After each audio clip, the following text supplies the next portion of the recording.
ತಾರ ಗುರುಗಳ ಕರುಣದಿಂದ ಪನಿತು ಪೇಳುವೆ ಪರಮ ಭಗವದ್ಭಕ್ತರಿದನಾದರದಿ ಕೇಳುವುದು. ಕಡು ಕರುಣೆ ನೀನೆಂದರಿದು ಹೇರುಡಲ ನಮಿಸುವೆ ನಿನ್ನಡಿಗೆ ಬೆಂಬಿಡದೆ ಪಾಲಿಸು ಪರಮ ಕರುಣಾ ಸಿಂಧು ಎಂದೆಂದು. ನಡುವೆ ಬರುತ್ತಿಪ್ಪ ವಿಘ್ನವ ತಡೆದು ಭಗವನ್ನಾಮ ಕೀರ್ತನೆ ನುಡಿದು ನುಡಿಸೆನ್ನಿಂದ ಪ್ರತಿ ದಿವಸದಲ್ಲಿ ಮರೆಯದಲೇ. ಇವತ್ತಿನಿಂದ ಹರಿಕಥಾಂಸಾರವನ್ನು ಶುರು ಮಾಡಬೇಕು ಅಂತ ಅಂದ್ಕೊಂಡಿದ್ದೀನಿ. ಮಂಗಳಾಚರಣ ಸಂಧಿಯಲ್ಲಿ ಮೊದಲನೇ ಪಲ್ಲವಿ. ಹರಿಕಥಾಮೃತ ಸಾರ ಗುರುಗಳ ಕರುಣದಿಂದ ಪನಿತು ಪೇಳುವೆ ಪರಮ ಭಗವದ್ಭಕ್ತರಿದನಾದರದಿ ಕೇಳುವುದು. ಇರುವಂತಹ ಬಿಂಬರೂಪಿ ಪರಮಾತ್ಮನು ಅವನೇ ಶ್ರೀ ಹರಿ ಅನ್ನುವ ರೂಪದಿಂದ ಕರೆಸ್ಕೊಳ್ತಾನೆ. ಈ ಹರಿರೂಪದಿಂದ ಪರಮಾತ್ಮ ಸಮಸ್ತ ಜೀವಾಂತ ಪ್ರೇರಕನಾಗಿ ಪುರುಷನಾಮಕ ಸಕಲ ಬಿಂಬ ಕ್ರಿಯಾಲೀಲ ವ್ಯಾಪಾರ ಗುಣಕಥನವೇ ಕಥಾ.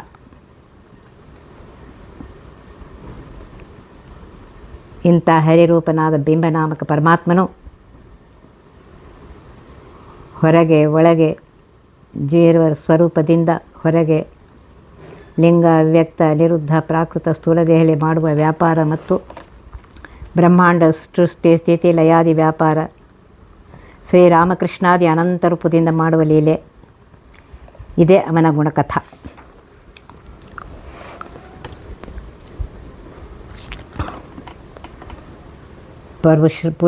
ಪುರುಷಕಾಲರೂಪಿ ಶ್ರೀಹರಿಯ ಸಮಸ್ತ ಲೀಲಾ ಅಮೃತ ಮುಕ್ತಿಪ್ರದವಾದದ್ದು.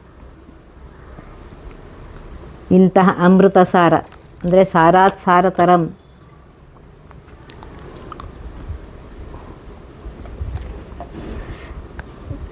ಆಗಿರುವಂತಹ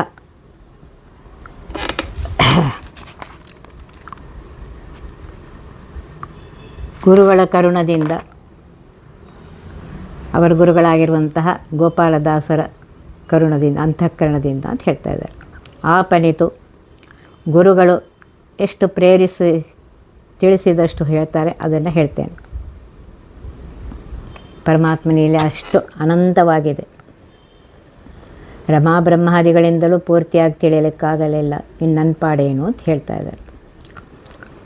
ಸ್ವ ಅಹಂಕಾರ ಖಂಡನಪೂರ್ವಕವಾಗಿ ಮತ್ತು ಗುರುಪ್ರಸಾದವೇ ಮುಖ್ಯವಾಗಿ ಅವರ ನನ್ನ ಯೋಗ್ಯತೆಗೆ ಅನುಸಾರವಾಗಿ ತಿಳಿಸಿದಷ್ಟು ಹೇಳ್ತೇನೆ ಅಂತ ಹೇಳ್ತಾ ಇದ್ದಾರೆ.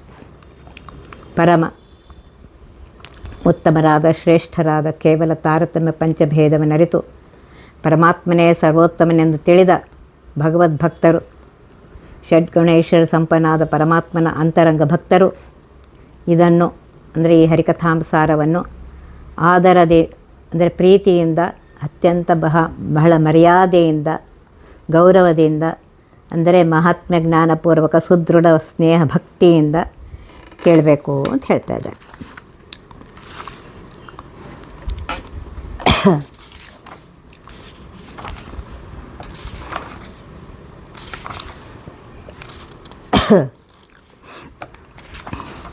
ಇಲ್ಲಿ ಹೇಳ್ತಾ ಇದ್ದಾರೆ, ಗುರುಪ್ರಸಾದದಿಂದ ಹೇಳ್ತಾ ಇದ್ದೇನೆ, ಇದನ್ನು ಅತ್ಯಂತ ಭಕ್ತಿಯಿಂದ ಕೇಳ್ರಿ ಅಂತ ಹೇಳ್ತಾ ಇದ್ದಾರೆ.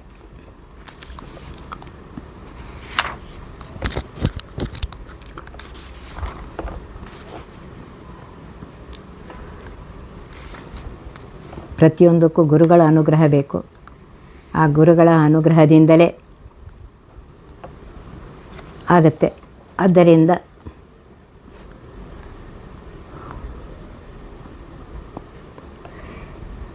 ಆದರದಿ ಅಂತಂದರೆ ಈ ಹರಿಕಥಾಂಸಾರ ಶ್ರವಣ ಮನನ ಹಾಗೂ ಇದರಲ್ಲಿ ಹೇಳಿದ ಬಿಂಬ ಕ್ರಿಯಾನುಸಂಧಾನ ಜ್ಞಾನ ಇವುಗಳಿಂದ ಹಿಂದೆ ಹೇಳಿದ ರೀತಿಯಲ್ಲಿ ಮೋಕ್ಷವಾಗ್ತದೆ ಎಂದು ದೃಢಭಕ್ತಿಯೇ ನಿರಂತರವಾಗಿ ಹರಿಕಥಾಂಸಾರವನ್ನು ಅವಶ್ಯವಾಗಿ ಭಕ್ತರು ಶ್ರವಣ ಮಾಡಬೇಕು ಅಂತ ಹೇಳ್ತಾ ಇದ್ದಾರೆ. ಶ್ರೀರಮಣಿ ಕರಕಮಲ ಪೂಜಿತ ಕರಕಮಲ ಪೂಜಿತ ಚಾರು ಚರಣ ಸರೋಜ ಬ್ರಹ್ಮ ಸಮೀರ ವಾಣಿ ಫಣೀಂದ್ರ ವೇಂದ್ರ ಭವೇಂದ್ರ ಮುಖವಿನುತ ನೀರಜ ಭವಾಂಡೋದಯ ಸ್ಥಿತಿ ಕಾರಣನೆ ಕೈವಲ್ಯದಾಯಕ ನಾರಸಿಂಹನೆ ನಮಿಪೆ ಕರುಣಿ ಪುದೆಮಗೆ ಮಂಗಳವ. ಇಲ್ಲಿ ಹೇಳ್ತಾ ಇದ್ದಾರೆ.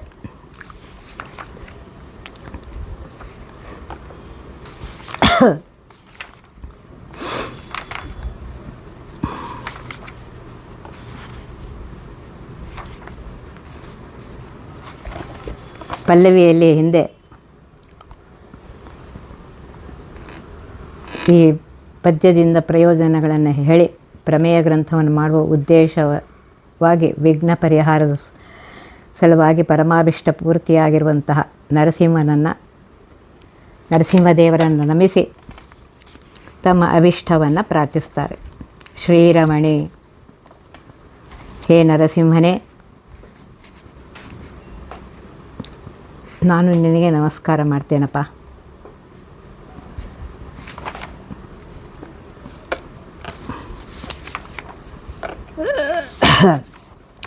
ನೀನೆಂಥವನು ಅಂದರೆ ಶ್ರೀರಮಣಿ ಕರಕಮಲ ಪೂಜಿತ ಚಾರು ಚರಣ.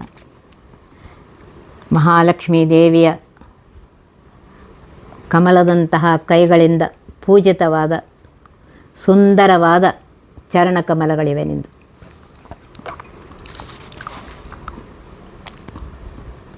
ಮತ್ತು ನೀನೆಂಥವನು ಸರೋಜ ಕಮಲ ಬ್ರಹ್ಮ ಸಮೀರ ವಾಣಿ ಫಣೀಂದ್ರ ವೇಂದ್ರ ಭವೇಂದ್ರ ಮುಖವಿನುತ ಅಂತ ಹೇಳ್ತಾ ಇದ್ದಾರೆ. ನೀನು ಬ್ರಹ್ಮದೇವರಿಂದಲೂ ಪರಮಾತ್ಮ, ನೀನು ಬ್ರಹ್ಮದೇವರಿಂದಲೂ ವಾಯುದೇವರಿಂದಲೂ ಸರಸ್ವತಿ ಭಾರತೀಯರಿಂದಲೂ ಗರುಡ ಶೇಷ ರುದ್ರದಿಂದಲೂ ಎಲ್ಲರಿಂದಲೂ ಪೂಜಿತನಾಗಿದೆಯಪ್ಪ. ನೀರಜ ಭವಾಂಡೋದಯ ಸ್ಥಿತಿ ಅಂದರೆ ಇಡೀ ಬ್ರಹ್ಮಾಂಡದ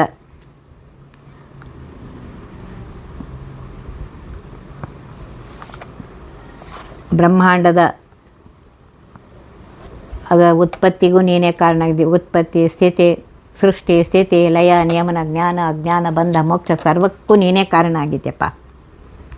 ಕೈವಲ್ಯದಾಯಕ, ಮೋಕ್ಷವನ್ನು ಕೊಡುವವನೇ ಪರಮಾತ್ಮನೇ. ಮೋಕ್ಷವನ್ನು ಕೊಡುವವನು, ಮತ್ತು ಯಾರಿಗೂ ಅದನ್ನು ಕೊಡೋದಿಲ್ಲ. ಮೋಕ್ಷವನ್ನು ಕೊಡುವಂತಹ ನಾರಸಿಂಹನೇ.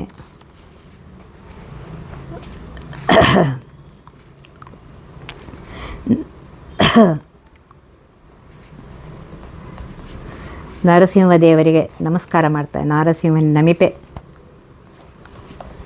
ನಾರ ಅಂತಂದರೆ ನಾಶರಹಿತರಾದ ಜೀವರು, ಅವರಲ್ಲಿ ಸಿಂಹ ಶ್ರೇಷ್ಠನು. ಅಂದರೆ ಸರ್ವಜೀವೋತ್ತಮನಾಗಿರುವಂಥ ಮುಖ್ಯ ಪ್ರಾಣನೇ ನಿನ್ನನ್ನು ನಮಸ್ಕರಿಸುವೆ.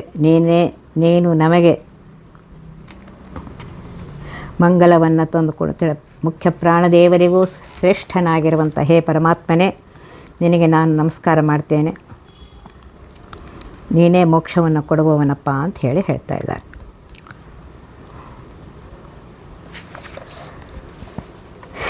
ಈ ರೀತಿಯಾಗಿ ಇಲ್ಲಿ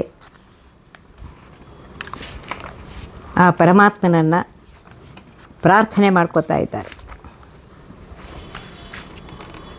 ನಾರಸಿಂಹನೇ,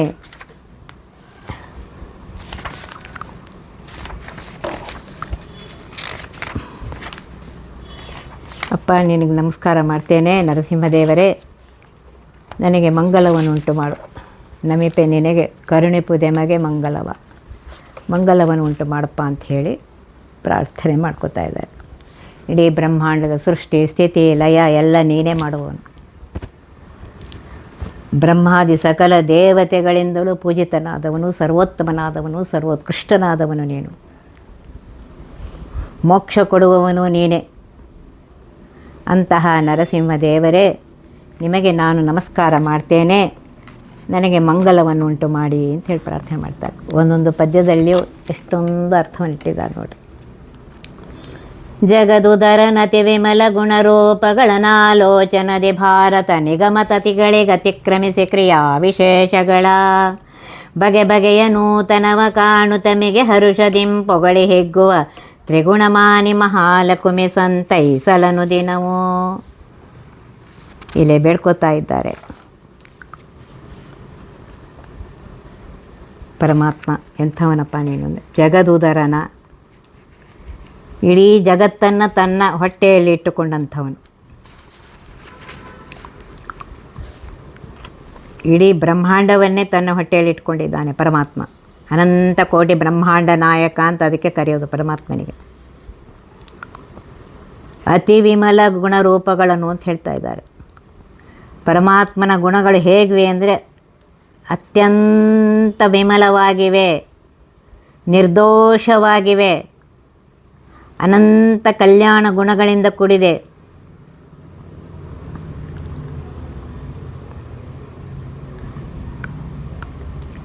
ಅಂತಹ ಪರಮಾತ್ಮನೇ ಆ ರೂಪಗಳನ್ನು ಮಹಾಲಕ್ಷ್ಮೀ ದೇವಿ ಯಾವಾಗಲೂ ಚಿಂತನೆ ಮಾಡ್ತಾರೆ, ಅನಾಲೋಚನದಿ ಅಂತ ಹೇಳ್ತಾ ಇದ್ದಾರೆ.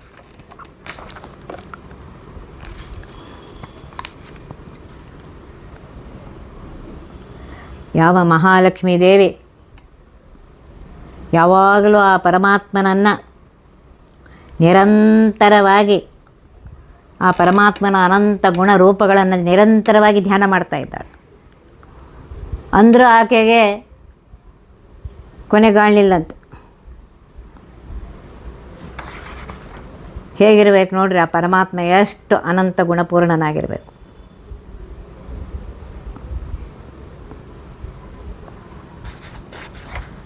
ಮತ್ತು ಹೇಳ್ತಾ ಇದ್ದಾರೆ, ಅಂತಹ ಮಹಾಲಕ್ಷ್ಮೀ ದೇವಿ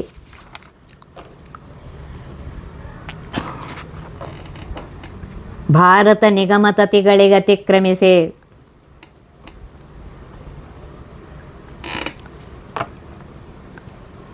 ಪ್ರಮಾಣಗಳಿಂದ ಪ್ರಸಿದ್ಧವಾಗಿರುವ ಶ್ರೀಮನ್ ಮಹಾಭಾರತದಲ್ಲಿಯೂ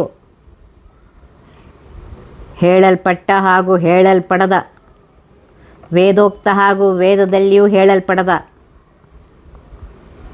ತನ್ನ ಸ್ವರೂಪವಾಗಿದ್ದರೂ ತನ್ನಿಂದ ಬೇರೆಯಾಗಿರದಿದ್ದರೂ ವಿಶೇಷ ವಶದಿಂದ ಪ್ರತ್ಯೇಕವಾಗಿ ವ್ಯವಹರಿಸಲ್ಪಡುವ, ಅಚಿಂತ್ಯ ಶಕ್ತಿ ಹಾಗೂ ವಿಶೇಷಗಳಿಂದ ಮಾಡಲ್ಪಡುವ ಅಣೋರಣೀಯಾನ್ ಮಹತೋ ಮಹಿಯಾನ್ ಅಂತ ಹೇಳಿರುವಂತೆ ಆ ಕ್ರಿಯಾ ವಿಶೇಷಗಳನ್ನು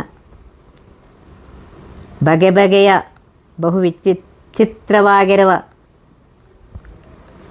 ಬಹುಚಿತ್ರವಾಗಿರುವುದರಿಂದ ನೂತನ ಹೇಳ್ತಾರೆ, ಹೊಸದನ್ನು ಪ್ರತಿ ಕ್ಷಣಕ್ಕೆ ಹೊಸ ಕಾಣಿಸ್ತಾ ಇದೆಯಂತೆ. ಮಿಗೆ ಹರುಷದಿಂ ಆನಂದ ಉದ್ರೇಕದಿಂದ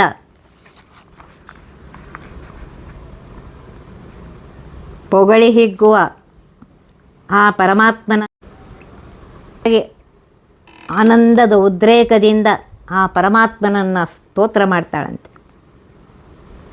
ಹರ್ಷಯುಕ್ತಳಾಗಿ ತ್ರಿಗುಣಮಾನಿ ಅಂತ ಹೇಳ್ತಾ ಇದ್ದಾರೆ. ಶ್ರೀರೂಪದಿಂದ ಸತ್ವಕ್ಕೆ, ಭೂರೂಪದಿಂದ ರಜೋಗುಣಕ್ಕೆ, ದುರ್ಗಾರೂಪದಿಂದ ತಮೋಗುಣಕ್ಕೆ ಅಭಿಮಾನಿಯಾಗಿರುವಂತಹ ಮಹಾಲಕ್ಷ್ಮೀ ದೇವಿ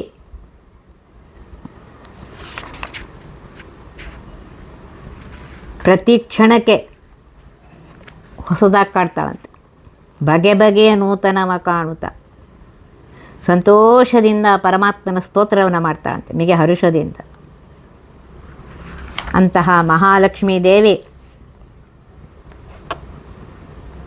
ಆ ಪರಮಾತ್ಮನ ಅನಂತ ಗುಣ ಪರಿಪೂರ್ಣನಾಗಿರುವಂತಹ ಪರಮಾತ್ಮನ ವ್ಯಾಪಾರಗಳಲ್ಲಿಯ ಚಿತ್ರ ವಿಚಿತ್ರೆಯನ್ನು ಕಂಡು ಆನಂದ ಉದ್ರೇಕದಿಂದ ಯುಕ್ತಳಾಗಿರುವಂತಹ ಮಹಾಲಕ್ಷ್ಮೀ ದೇವಿ ಯಾವಾಗಲೂ ನಮ್ಮನ್ನು ರಕ್ಷಿಸಲಿ ಅಂತ ಪ್ರಾರ್ಥನೆ ಮಾಡ್ತಾ ಇದ್ದಾರೆ. ನೋಡ್ರಿ, ಒಂದೊಂದರಲ್ಲಿ ಎಷ್ಟಿದೆ. ಅಂತಹ ಮಹಾಲಕ್ಷ್ಮೀ ದೇವಿ ನಮ್ಮನ್ನು ರಕ್ಷಿಸಲಿ ಅಂತ ಹೇಳಿ ಬೇಡ್ಕೊತಾ ಇದ್ವಿ. ನಿರುಪಮಾನಂದಾತ್ಮಭವ ನಿರ್ಜರ ಸಭಾ ಸಂಸೇವ್ಯ ರುಜುಗಣ ಧರಸೆ ಸತ್ವ ಪ್ರಚುರವಾಣಿ ಮುಖ ಸರೋಜೇನ ಗರುಡಶೇಷ ಶಶಾಂಕದಳ ಶೇಖರ ರಜನಕ ಜಗದ್ಗುರುವೆ ತ್ವಚ್ಚರಣಗಳಿಗೆ ವಂದಿಸುವೆ ಪಾಲಿ ಪುದು ಸನ್ಮತಿಯ. ಇಲ್ಲಿ ಹೇಳ್ತಾ ಇದ್ದಾರೆ, ನಿರುಪಮಾನಂದಾತ್ಮಭ ಅಸದೃಶವಾಗಿರುವಂತಹ ಆನಂದಮಯ ದೇಹವುಳ್ಳ ಪರಮಾತ್ಮನಿಂದ ಜನಿಸಿದವರು. ನಿರ್ಜರ ಮುಪ್ಪು ಇಲ್ಲದವರಾದ ದೇವತೆಗಳ ಸಮೂಹದಿಂದ ಸೇವ್ಯಮಾನರಾದ ಬ್ರಹ್ಮದೇವರೇ, 200 ರುಜುಗಳಲ್ಲಿ ಶ್ರೇಷ್ಠರಾದ ರುಜುಪುಂಗವರೇ, ಸತ್ವಪ್ರಚುರ ಶುದ್ಧ ಸತ್ವಾತ್ಮಕ ಶರೀರವುಳ್ಳವರೇ,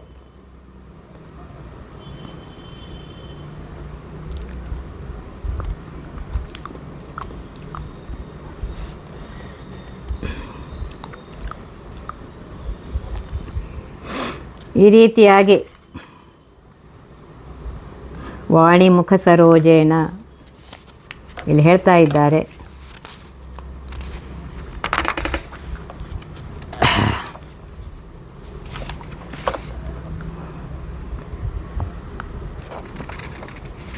ವಾಣಿ ಮುಖ ಸರೋಜೇನ ಅಂತ ಹೇಳ್ತಾರೆ. ಅಂದರೆ ಸರಸ್ವತಿ ಅವಳ ಕಮಲದಂತಿರುವ ಮುಖ, ಈನ ಅಂದರೆ ಸೂರ್ಯ,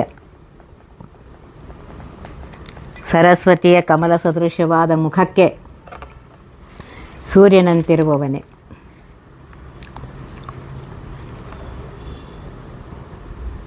ಗರುಡ, ಶೇಷ, ಶಶಾಂಕದಳ ಅಂದರೆ ಈಶ್ವರ, ಶೇಖರರ ಜನಕ, ಎಲ್ಲರಿಗೂ ತಂದೆಯಾಗಿದ್ದಿ ಅಂತ ಹೇಳ್ತಾ ಇದ್ದಾರೆ.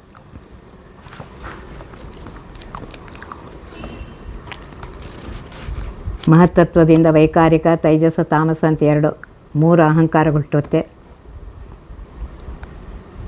ಈ ಮೂರು ವಿಧ ಅಹಂಕಾರಕ್ಕೆ ಗರುಡ, ಶೇಷ, ರುದ್ರ ಅಭಿಮಾನಿಗಳಾಗಿದ್ದಾರೆ.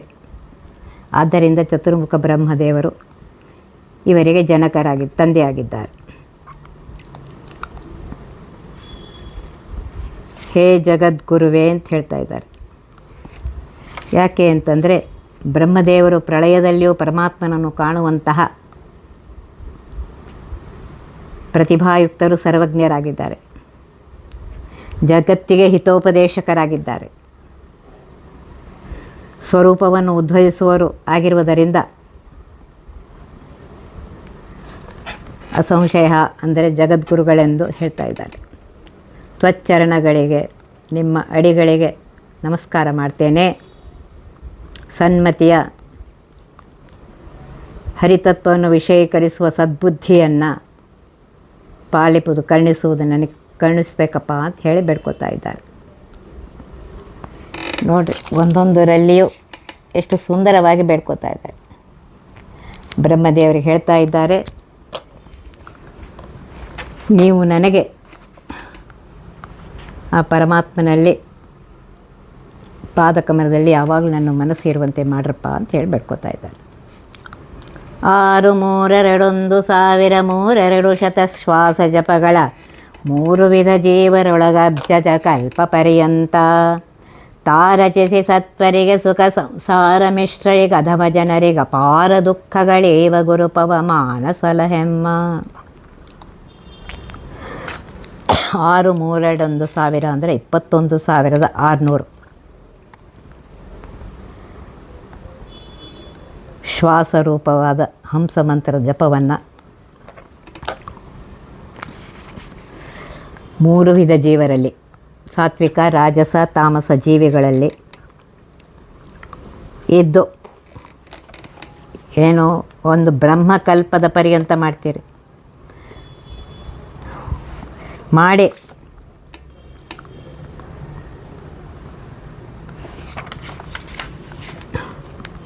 ಸಾತ್ವಿಕರಿಗೆ ಸುಖವನ್ನು, ಸಂಸಾರಿ ಜೀವಿಗಳಿಗೆ ಮಿಶ್ರವನ್ನು, ಸುಖ ದುಃಖ ಮಿಶ್ರವಾಗಿದ್ದು, ಅಧಮ ಜೀವರಿಗೆ ಅಪಾರ ದುಃಖವನ್ನು ಕೊಡುವಂತಹ, ಜಗತ್ತಿಗೇ ಗುರುಗಳಾಗಿರುವಂತಹ ಹೇ ಪವಮಾನ ದೇವರೇ ನಮ್ಮನ್ನು ರಕ್ಷಿಸಿ ಅಂತ ಬೇಡ್ಕೊತಾ ಇದ್ದಾರೆ. ನೋಡಿರಿ, ಒಂದೊಂದು ಪದ್ಯದಲ್ಲಿಯೂ ಎಷ್ಟು ಸುಂದರವಾಗಿ ಬೇಡ್ಕೊತಾ ಇದ್ದಾರೆ. ಪರಮಾತ್ಮನಿಗೆ ಏನು ಬೇಡಬೇಕು, ಮಹಾಲಕ್ಷ್ಮೀ ದೇವಿಗೆ ಏನು ಬೇಡಬೇಕು, ಆಮೇಲೆ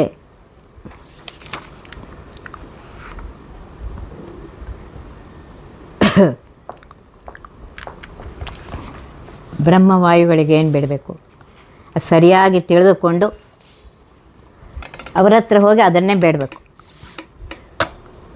ಮನಸ್ಸಿಗೆ ಬಂದದ್ದು ಬೇಡೋದಲ್ಲ. ಅಲ್ಲಿ ಬೇಡೋದೇನು, ಆ ಪರಮಾತ್ಮನ ಸರ್ವೋತ್ತಮನಾಗಿರುವಂತಹ ಆ ಪರಮಾತ್ಮನ ಪಾದಕಮಲದಲ್ಲಿ ನನ್ನ ಮನಸ್ಸು ಯಾವಾಗಲೂ ಇರಲಿ. ಆ ರೀತಿಯಾಗಿ ನೀವು ನನಗೆ ಅನುಗ್ರಹ ಮಾಡಿರಿ ಅಂತ ಬೇಡ್ಕೋತಾರೆ. ನಿಮ್ಮ ಪಾದಕಮಲಿಗೆ ನಮಸ್ಕಾರ ಮಾಡಿ ನಾನು ಅದನ್ನೇ ಬೇಡ್ಕೋತೇನಪ್ಪ. ಯಾವಾಗಲೂ ಆ ಪರಮಾತ್ಮನ ಸ್ಮರಣೆ ನನಗಿರಬೇಕು. ತಾರತಮ್ಯಾನುಸಾರವಾಗಿ ಸರ್ವೋತ್ತಮನಾಗಿರುವಂತಹ ಪರಮಾತ್ಮನಿಗೆ ಪ್ರಾರ್ಥನೆ ಮಾಡಿ, ಆನಂತರ ಮಹಾಲಕ್ಷ್ಮೀ ದೇವಿಗೆ ಪ್ರಾರ್ಥನೆ ಮಾಡಿ, ಆನಂತರ ವಾಯುದೇವರಿಗೆ ಪ್ರಾರ್ಥನೆಯನ್ನು ಮಾಡ್ತಾಯಿದ್ದಾರೆ.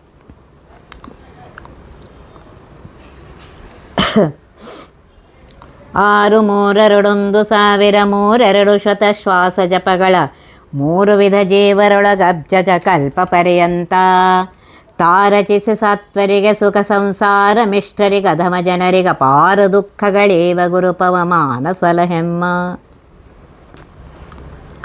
6321000 ಅಂದರೆ 21,600 ಶ್ವಾಸ ಜಪ, ಉಸಿರಾಟ, ಹಂಸಮಂತ್ರದ ಜಪಗಳನ್ನು 3 ವಿಧ ಜೀವರಲ್ಲಿ ಅಂದರೆ ಸಾತ್ವಿಕ ಜೀವಿಗಳಲ್ಲಿ, ರಾಜಸ ತಾಮಸ ಜೀವಿಗಳಲ್ಲಿ ಇದ್ದು ಅಬ್ಜಜ ಕಲ್ಪ ಪರ್ಯಂತ ಅಂತ ಹೇಳ್ತಾ ಇದ್ದಾರೆ. ಒಂದು ಬ್ರಹ್ಮಕಲ್ಪದ ಪರ್ಯಂತ ನೀವು ಮಾಡ್ತೀರಿ ಅಂದೇಳಿ ಹೇಳ್ತಾ ಇದ್ದಾರೆ. ಬ್ರಹ್ಮನಿಂದ ಆರಂಭಿಸಿ ತೃಣದ ಜೀವಿಗಳವರೆಗೂ ಮುಕ್ತಿಯೋಗ್ಯರಾದ ಸುಜೀವರಿಗೆ ಸ್ವರೂಪಾನಂದ ಆನಂದರ ಆವಿರ್ಭಾವ ಮೋಕ್ಷವನ್ನು ಕೊಡ್ತಾರೆ. ಈ ರೀತಿಯಾಗಿ ವಾಯುದೇವರು ಎಷ್ಟು ಮಾಡ್ತಾ ಇದ್ದಾರೆ ನೋಡಿ. ಸಂಸಾರ ಮಿಶ್ರಣ ನಿತ್ಯ ಸಾಂಸಾರಿಕವಾದ ರಾಜಸ ಜೀವರಿಗೆ ಸುಖ ದುಃಖ ಮಿಶ್ರಿತವಾದ ಫಲವನ್ನು ಕೊಡ್ತಾರೆ. ಅಧಮ ಜನರಿಗೆ ಅಂದರೆ ತಮೋ ಜೀವಿಗಳಿಗೆ ಕಲಿ ಮುಂತಾದ ದೈತ್ಯರಿಗೆ ಅಂಧನ್ ತಮಸ್ಸು ಅನ್ನುವಂತಹ ದುಃಖವನ್ನು ಕೊಡ್ತಾರೆ. ಇಂತಹ ಜಗತ್ತಿಗೆ ಗುರುಗಳಾಗಿರುವಂತಹ ಹೇ ವಾಯುದೇವರೇ ನಮ್ಮನ್ನು ರಕ್ಷಿಸ್ರಪ್ಪ ಅಂತ ಬೇಡ್ಕೋತಾರೆ. ನೋಡ್ರಿ, ಒಂದೊಂದು ಪದ್ಯದಲ್ಲಿಯೂ ಎಷ್ಟು ಸುಂದರವಾಗಿ ಬೇಡ್ಕೋತಾ ಇದ್ದಾರೆ.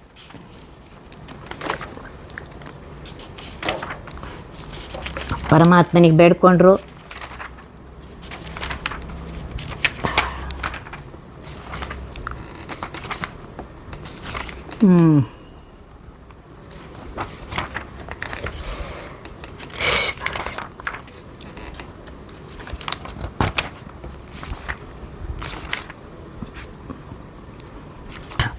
ಪರಮನ ಕಥೆ ಅನ್ನೋದೇ ಅಮೃತ. ಆ ಅಮೃತವಾದ ಸದೃಶವಾದಂಥ ಕಥೆಯನ್ನು ಗುರುಗಳ ಕರುಣದಿಂದ ನಾನು ಹೇಳ್ತಾ ಇದ್ದೇನೆ, ಗುರುಗಳ ಅನುಗ್ರಹದಿಂದ ಹೇಳ್ತಾ ಇದ್ದೆ. ಆಪನಿತು ಅಂತ ಹೇಳ್ತಾ ಇದ್ದಾರೆ. ನನ್ನ ಯೋಗ್ಯತೆಗೆ ಅನುಸಾರವಾಗಿ ಹೇಳ್ತಾ ಇದ್ದೆ. ಮಹಿಮೆ ಇನ್ನೂ ಬಹಳಷ್ಟಿದೆ ಆ ಪರಮಾತ್ಮನ. ಕೇಳುವರಲ್ಲಿ ಏನಿರಬೇಕು? ಪರಮ ಭಗವದ್ಭಕ್ತರಾಗಿರ್ಬೇಕು ಅವರು. ಪರಮ ಭಗವದ್ಭಕ್ತರು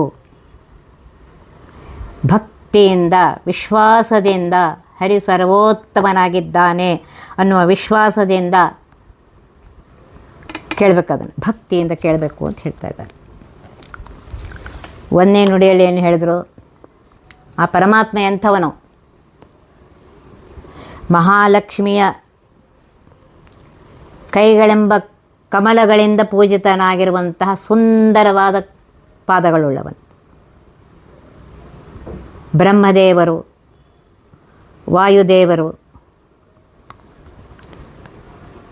ಸರಸ್ವತಿ, ಭಾರತಿ, ಗರುಡ, ಶೇಷ, ರುದ್ರ ಎಲ್ಲರಿಂದಲೂ ಪೂಜಿತನಾದವನು, ಸರ್ವೋತ್ತಮನಾದವನು. ಇಡೀ ಬ್ರಹ್ಮಾಂಡದ ಸೃಷ್ಟಿ, ಸ್ಥಿತಿ, ಲಯ, ನಿಯಮನ, ಜ್ಞಾನ, ಅಜ್ಞಾನ, ಬಂಧ, ಮೋಕ್ಷ ಎಲ್ಲವೂ ಆ ಪರಮಾತ್ಮನ ಕೈಯಲ್ಲಿಯೇ ಇದೆ. ಅಂತಹ ಪರಮಾತ್ಮ ನರಸಿಂಹ, ನಿನ್ನ ಪಾದಕಮಲೆಗೆ ನಾನು ನಮಸ್ಕಾರ ಮಾಡ್ತೇನೆ, ನನಗೆ ಮಂಗಳವನ್ನು ಉಂಟು ಮಾಡಪ್ಪ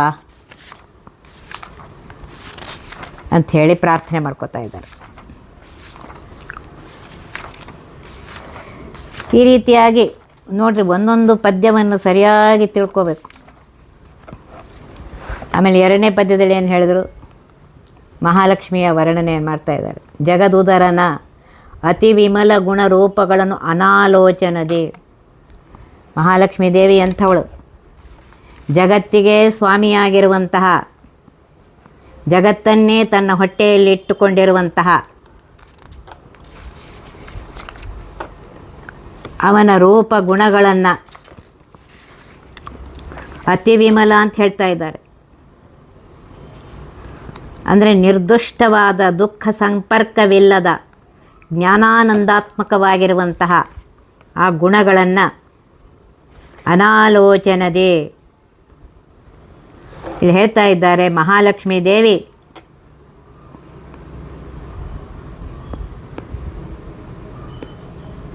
ಯಾವಾಗಲೂ ಆ ಪರಮಾತ್ಮನ ಲೀಲೆಗಳನ್ನು ಗುಣಗಳನ್ನು ಚಿಂತನೆ ಮಾಡ್ತಾ ಇರ್ತಾಳೆ.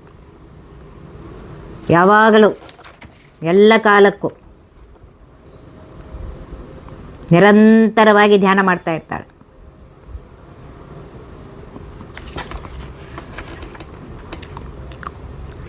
ಪ್ರತಿ ಕ್ಷಣಕ್ಕೆ ಹೊಸದು ಕಾಣಿಸುತ್ತಂತೆ. ಆ ಗುಣ ಸಮುದ್ರ ಇದರಲ್ಲಿ ಪ್ರತಿ ಕ್ಷಣಕ್ಕೊಂದು ಹೊಸ ಕಾಣಿಸುತ್ತಂತೆ. ಅದು ನೋಡಿ ಸಂತೋಷದಿಂದ ತ್ರಿಗುಣಮಾನ್ಯ ಸತ್ವರಜ ತಮ ಗುಣಗಳಿಗೆ ಸ್ವಾಮಿಯಾಗಿರುವಂಥ ಮಹಾಲಕ್ಷ್ಮೀ ದೇವಿ ಆ ಪರಮಾತ್ಮನ ಸ್ತೋತ್ರವನ್ನು ಮಾಡ್ತಾನೇ ಇರ್ತಾಳೆ, ಸಂತೋಷದಿಂದ ಮಾಡ್ತಾ ಇರ್ತಾಳಂತೆ. ಅಂತಹ ಮಹಾಲಕ್ಷ್ಮೀ ದೇವಿ ನಮ್ಮನ್ನು ಯಾವಾಗಲೂ ರಕ್ಷಣೆ ಮಾಡಲಿ ಅಂತ ಹೇಳಿ ಬೇಡ್ಕೋತಾ ಇದ್ದಾರೆ. ಯಾವಾಗಲೂ ನಮ್ಮನ್ನು ರಕ್ಷಿಸಲಿ ಅಂತ ಬೇಡ್ಕೋತಾ ಇದ್ದಾರೆ.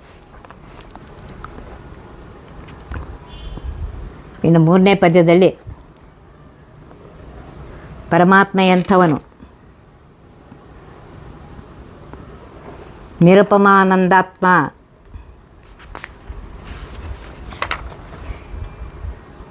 ಆನಂದಮಯವಾಗಿರುವಂಥ ದೇಹವುಳ್ಳ ಪರಮಾತ್ಮನಿಂದ ಭವ ಅಂತ ಹೇಳ್ತಾರೆ, ಹುಟ್ಟಿದವರು, ಜನಿಸಿದವರು. ನಿರ್ಜರ, ಮುಪ್ಪೇ ಇಲ್ಲದೇ ಇರುವಂತಹ ದೇವತೆಗಳ ಸಮೂಹದಿಂದ ಸೇವೆಮಾನರಾಗಿರುವಂತಹ ಬ್ರಹ್ಮದೇವರೇ, ಋಜುಗಣದರಸೆ ಅಂತ ಹೇಳ್ತಾ ಇದ್ದಾರೆ. ಸತ್ವ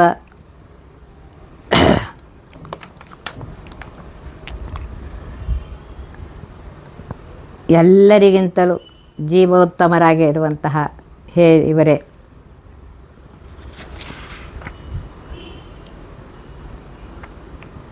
ಸತ್ವ ಪ್ರಚುರರಾಗಿರುವಂತಹ ನೀವು,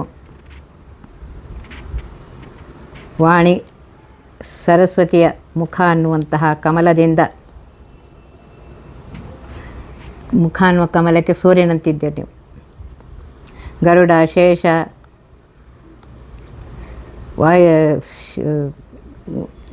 ರುದ್ರದೇವರಿಂದ ಅವರೆಲ್ಲರ ತಂದೆ ಆಗಿದ್ದೀರಿ ನೀವು. ಗರುಡ, ಶೇಷ, ರುದ್ರದೇವರ ತಂದೆ ಆಗಿರುವಂತಹ ಹೇ ಬ್ರಹ್ಮದೇವರೇ, ಜಗತ್ತಿಗೆ ಗುರುಗಳಾಗಿದ್ದೀರಪ್ಪ. ಅಂತಹ ನಿಮ್ಮ ಪಾದ ಕಮಲಗಳಿಗೆ ನಾನು ನಮಸ್ಕಾರ ಮಾಡ್ತೇನೆ ಅಂತ ಹೇಳ್ತಾ ಇದ್ದಾರೆ.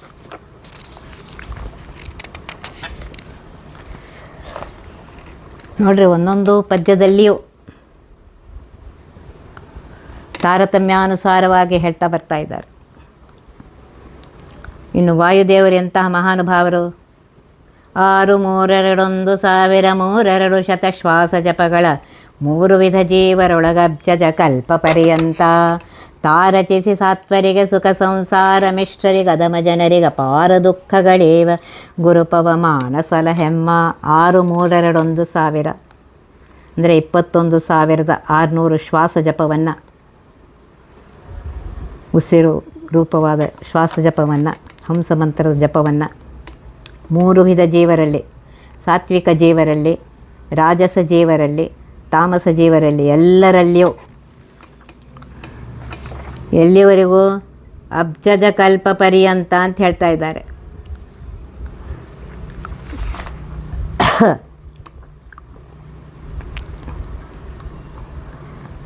ಬ್ರಹ್ಮಕಲ್ಪದವರೆಗೂ ಮಾಡಿ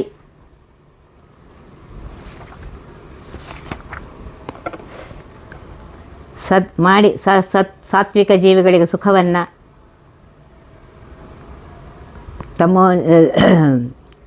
ತೇಜಸ್ ದೇವಿಗಳಿಗೆ ಸಂಸಾರ ಅವರಿಗೆ ಮಿಶ್ರವನ್ನು, ತಾಮಸ ಜೀವಿಗಳಿಗೆ ಅಧಮ ಜೀವಿಗಳಿಗೆ ದುಃಖವನ್ನು ಕೊಡ್ತಾ ಇದ್ದಾರೆ. ಅಂತಹ ಗುರುಗಳಾಗಿರುವಂತಹ, ಜಗತ್ತಿಗೆ ಗುರುಗಳಾಗಿರುವಂತಹ ಹೇ ವಾಯುದೇವರೇ, ನಮ್ಮನ್ನು ರಕ್ಷಿಸ್ರಪ್ಪ ಅಂತ ಬೇಡ್ಕೋತಾರೆ. ಒಂದೊಂದು ಪದ್ಯದಲ್ಲಿಯೂ ಎಷ್ಟು ಸುಂದರವಾಗಿ ಬೇಡ್ಕೋತಾ ಇದ್ದಾರೆ. ಒತ್ತಿಬಹ ವಿಘ್ನಗಳ ಕಳೆದಪ ಮೃತ್ಯುವಿಗೆ ಮರೆ ಮಾಡಿ ಕಾಲನ ದೂತರಿಗೆ ಭೀಕರವ ಪೊಟ್ಟಿಸಿ ಸಕಲ ಸಿದ್ಧಿಗಳ ಒತ್ತಿಗೊಳ್ಳಿಸಿ ಮೆನರು ಹೇಕ್ಷಣ ನೃತ್ಯ ಮಾಡುವರವರ ಮನೆಯೊಳು ನಿತ್ಯಮಂಗಳ ಹರಿಕಥಾಮೃತ ಸಾರ ಪಠಿಸುವ